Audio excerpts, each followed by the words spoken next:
लोग ये सोचते तो होंगे कि अगर पीटीआई की हुकूमत होती तो इस सूरत हाल में आज के दिन पेट्रोल की क्या कीमत होती और बिजली की क्या कीमत होती। तो मैं आपको एग्जैक्ट बता देता हूँ। मेरे साथ बैठे एंकर ने उनसे पूछा कि ये रशिया वाला जो मामला है, क्या इसमें कोई वाकई हकीकत है या ये फैंटेसी है कि आप वो पेट्रोल या पेट्रोलियम मसनूआत ले आते। तो उन्होंने कहा $1.5 अरब छोटी रकम नहीं है, ये प्लान था, प्रपोज प्लान था और इसके ऊपर वर्किंग शुरू हो चुकी थी। This is not fantasy. आपने देखा कल। बिस्मिल्लाहिर्रहमानिर्रहीम, अस्सलाम वालेकुम। मैं हूं अब्दुल कादिर और आप देख रहे हैं आपका अपना फेसबुक और यूट्यूब चैनल। आज तारीख है 10 जून और दिन है जुमातुल मुबारक का। अब से कुछ देर पहले मुस्लिम लीग नून की हुकूमत ने या पीडीएम इत्तेहाद हुकूमत ने तकरीबन 95 खरब से ज़ायद का वफाकी बजट पेश कर दिया है। उसकी सारी तफसीलात आप टेलीविज़न स्क्रीन्स पर देख चुके हैं, कुछ के ऊपर हम बात करेंगे। इस बजट को पेश करने के बाद मुल्क की मईशत किस हद तक इस्तेहकाम पकड़ सकती है, ये इस सवाल का जवाब मिलना अभी बाकी है। लेकिन एक सवाल का जवाब तो आहिस्ता आहिस्ता मिलने लग गया। मईशत संभले न संभले, लेकिन मौजूदा हुकूमत को थोड़ा सा इस्तेहकाम ज़रूर मिलेगा, क्योंकि इस सारी सियासी कशमकश में ये कोशिश थी, पहली कोशिश जो थी वो ये थी कि कबल अज़ वक्त इंतखाबात हो जाएं, और दूसरी कोशिश ये थी कि मौजूदा हुकूमत अपना बजट कम अज़ कम ना पेश कर सके। अगर बजट पेश करने की नौबत तक हुकूमत चली गई तो इसका मतलब है कि इस हुकूमत को इस्तेहकाम मिलेगा, और जो कि अब लग रहा है कबल अज़ वक्त इंतखाबात की बातें अब थोड़ी सी पीछे रहती दिखाई दे रही हैं और ये हुकूमत अब अपना जो आइनी मुद्दत है उसको मुकम्मल करने की तरफ जा रही है। लेकिन इसमें जो सबसे अहम बात है वो ये कि इन सारी कोशिशों के बावजूद, ये बजट भी पेश करने के बावजूद, क्या हुकूमत के पास बैक एंड पर इतना पैसा है, इतनी कौमी दौलत है कि वो ये इस बजट को खसारे से हट के चला सके या मामलात को बेहतर तरीके से आगे बढ़ा सके। ऑल्दो कि हमें चाइना से $2.3 बिलियन की रकम मिलने की एक उम्मीद है कि शायद वो अगले हफ्ते तक मिल जाए। लेकिन एट द मोमेंट जब मैं आपसे बात कर रहा हूँ, आज के दिन की एक बहुत बुरी खबर है वो ये कि मुल्की ख़जाने में बहुत शार्प डिक्लाइन देखा जा रहा है, और ये स्टेट बैंक की तरफ से मुसलसल वार्न किया जा रहा है। ये कोई आज पहला हफ्ता नहीं है, दूसरा हफ्ता नहीं है। वोट ऑफ नो कॉन्फिडेंस के बाद से लेके अब तक पाकिस्तान के कौमी ख़जाने से $7.5 अरब, ये कोई अरब रुपए की बात नहीं कर रहा हूँ मैं, $7.5 अरब वोट ऑफ नो कॉन्फिडेंस के बाद से लेके अब तक शार्प डिक्लाइन आया है। और ये शायद मुल्की तारीख का वो डिक्लाइन है जो इतनी तेज़ी से इतने कम वक्त में देखा गया। यही वजह है कि आपका डॉलर आउट ऑफ कंट्रोल है, महंगाई आउट ऑफ कंट्रोल है, और कोई भी चीज़ आप इस वक्त हैंडल करने की पोजीशन में नहीं लग रहे। और यही वजह है कि सिर्फ एक हफ्ते के अंदर अंदर, ये जो पिछला एक हफ्ता गुजरा, उस एक हफ्ते के अंदर अंदर हमारे मुल्की ख़जाने से अचानक $500 मिलियन यानी $500 बिलियन निकल चुका है। और कहाँ पर जा रहा है, कहाँ पर लग रहा है, ना कोई तरक्याती काम हो रहा है, ना आवाम के लिए कोई रिलीफ पैकेज उस तरह का आ रहा है कि महंगाई में कमी हो रही हो। लेकिन इसके बावजूद हमारा रिज़र्व इतनी तेज़ी से गिर रहा है कि वो जो डिफ़ॉल्ट लाइन है उसके बिल्कुल एक तरफ पास जाता दिखाई दे रहा है। और इस वक्त अगर $2-3 अरब और कम हो गया तो कहाँ पर पाकिस्तान स्टैंड करेगा। आज अगर सऊदी अरब हमें कह दे कि हमारा $3 अरब हमें वापस आइए, या चाइना हमसे $3 अरब ले लें, या यूएई $1.5 अरब की रकम हमसे वापस ले ले, तो कहाँ पर स्टैंड करेगा। जितना इन मुल्कों ने मिलाकर हमें कर्जा दिया है, उतनी रकम हम सिर्फ 2 से ढाई महीनों के अंदर अंदर लूज़ कर चुके हैं। ये जो फिगर है स्टेट बैंक का है, $7.5 अरब हमारे हाथों से, हमारे कौमी ख़जाने से निकल चुका है।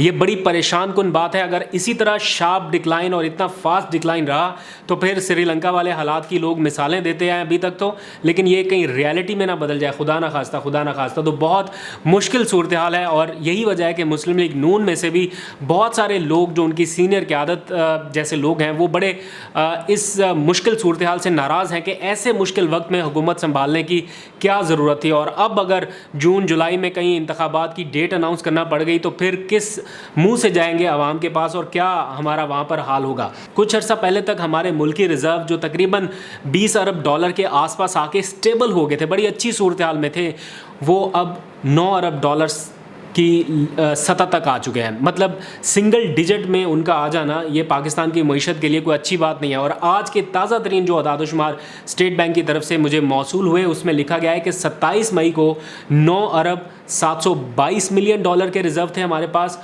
और फिर 3 जून को यानी एक हफ्ते के अंदर अंदर ये रिजर्व 9 अरब 226 मिलियन डॉलर रह गए। और अभी अगले हफ्ते की रिपोर्ट आना बाकी है और जब वो रिपोर्ट आ जाएगी तो आपको पता चलेगा कि कितने डॉलर्स और कम हो गए। यही वजह है कि हमारा रुपया जो है वो इस्तेहकाम पकड़ ही नहीं पा रहा मार्केट में और हर दिन आपको ये खबर सुनने को मिलती है कि आज डॉलर 1 रुपया ऊपर गया, आज 2 रुपया ऊपर गया, आज इतने पैसे ऊपर गया। तो ये जब तक सूरत हाल स्टेबल नहीं होगी पाकिस्तान की इकोनॉमी में, ये अनसर्टेनिटी रहने वाली है। आगे बढ़ते हैं, थोड़ी सी बात करते हैं आज के बजट के हवाले से। मुस्लिम लीग नून की हुकूमत ने जो बजट आज अनाउंस किया उसमें तरक्याती पैकेज के लिए 800 अरब रुपए मुख्तस किए गए हैं। लेकिन हैरानकुन बात यह है कि पीटीआई की हुकूमत ने पिछले साल जो माली साल 2021-22 का बजट पेश किया था शौकत तरीन ने, उसमें मुल्की तारीख का सबसे ज़्यादा तरक्याती बजट मुख्तस किया गया था जिसे PSDP बोलते हैं, यानी पब्लिक सेक्टर डेवलपमेंट प्रोग्राम के लिए मुल्की तारीख का सबसे बड़ा बजट। ये आप किसी से भी चेक कर सकते हैं, वेरीफाई कर सकते हैं। वो 900 अरब रुपए का था और इससे पहले जो हुकूमतें थीं वो 600 अरब रुपए से शुरू किया करती थी, 600 अरब, 650 अरब। लेकिन पहली बार ऐसा हुआ कि तरक्याती बजट को 600 अरब से बढ़ाकर 900 अरब रुपए तक पहुंचा दिया और ये सबसे हाईएस्ट था। एक इस सिनेरियो में जब महंगाई बहुत ज़्यादा है, पेट्रोल की कीमत बहुत ज़्यादा है, बिजली की कीमतें भी आपने बढ़ा दी, तो आप लोग ये सोचते तो होंगे कि अगर पीटीआई की हुकूमत होती तो इस सूरत हाल में आज के दिन पेट्रोल की क्या कीमत होती और बिजली की क्या कीमत होती। तो मैं आपको एग्जैक्ट बता देता हूँ।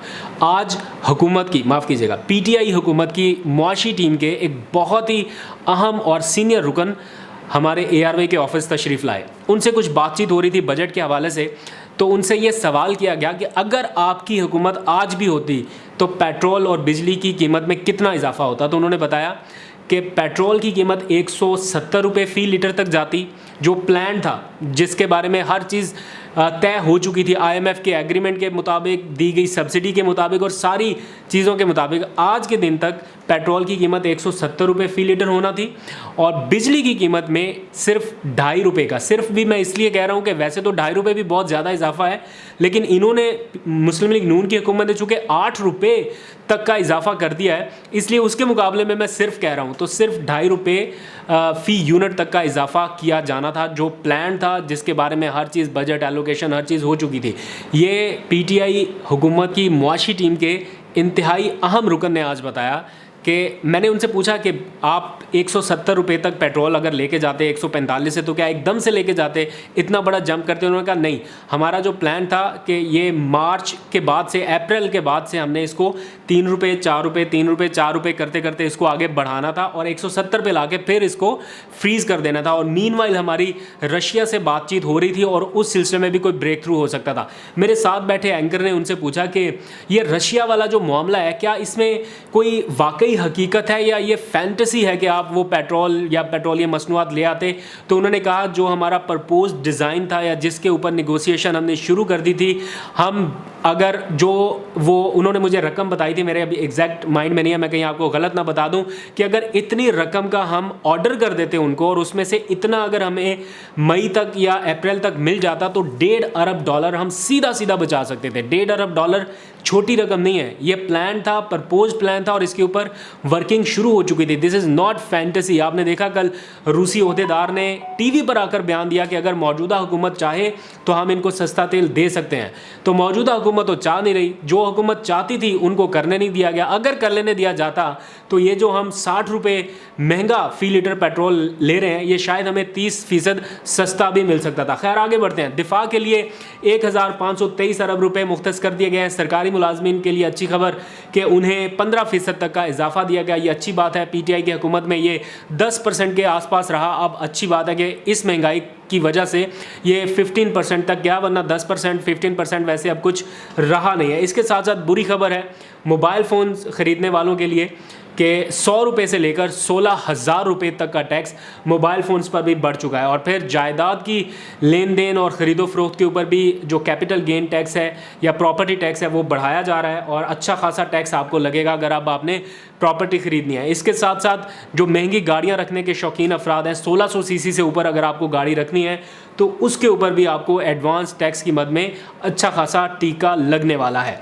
इस सारे मामले पर जो आज का बजट है उसकी तफसील आपके साथ वक्तन फ़वक्तन आती रहेगी। ये बहुत लंबा एक प्रोसेस होता है कि इस सारे बजट को मैं ये 10-15 मिनट की वीडियो में एनालाइज कर सकूं, लेकिन पीटीआई का रद्द-ए-अमल भी इसके ऊपर आया, वो मैं चाहता हूं कि आप जान लें, क्योंकि पीटीआई एक ऑपोजिशन की एक वाहिद जमात है, बाकी सारे तो आपस में मिले हुए हैं। सबसे बड़ी और वाहिद जमात पीटीआई का रद्द-ए-अमल जानना बड़ा ज़रूरी है। उन्होंने अपने एक बयान में, बल्कि साबिक वज़ीर ख़जाना असद उमर ने अपने एक बयान में कहा कि इन हालात में मौजूदा हुकूमत आवाम को रिलीफ देने की कोई कोशिश नहीं कर रही और आवाम के लिए इस बजट में कोई रिलीफ नहीं है। उन्होंने कहा कि पेट्रोल 137 रुपये और बिजली 12 रुपये फ़ी यूनिट करने का बार बार दावा करने वाले मिफ्ता इस्माइल ने इन दोनों की कीमतें बढ़ाई हैं। और पेट्रोल की कीमत कहाँ 200 से ऊपर, और बिजली की कीमत में कैसे उन्होंने 8 रुपये का इजाफा किया, ये आपके सामने है।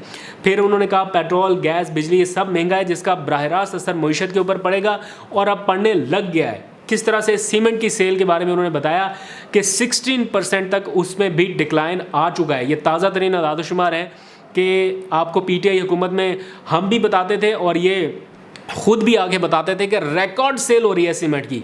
अब आपको ये खबर सुनने को मिल रही है कि सीमेंट की सेल में 16% का डिक्लाइन आया है, यानी कि जो हमारी कंस्ट्रक्शन इंडस्ट्री है वो इफ़ेक्ट हो गई है, हो चुकी है, अब होना शुरू हो गई है। फिर तरसीलात ज़र, जो गैर मुल्की रेमिटेंसेस पाकिस्तान आ रही थी, उनमें 6% तक की कमी रिकॉर्ड हुई है। रोशन डिजिटल अकाउंट, मैंने कल भी बताया था, उसमें 23% तक का डिक्लाइन आया कि लोग अब रकम पाकिस्तान रोशन डिजिटल अकाउंट के ज़रिए नहीं भेज रहे, जो पहले वो भेज रहे थे। अब उसमें 23% तक की कमी हो गई है। और ज़र मुबादला मुल्की तारीख की कम तरीन सतह यानी 9 बिलियन डॉलर्स पर हैं।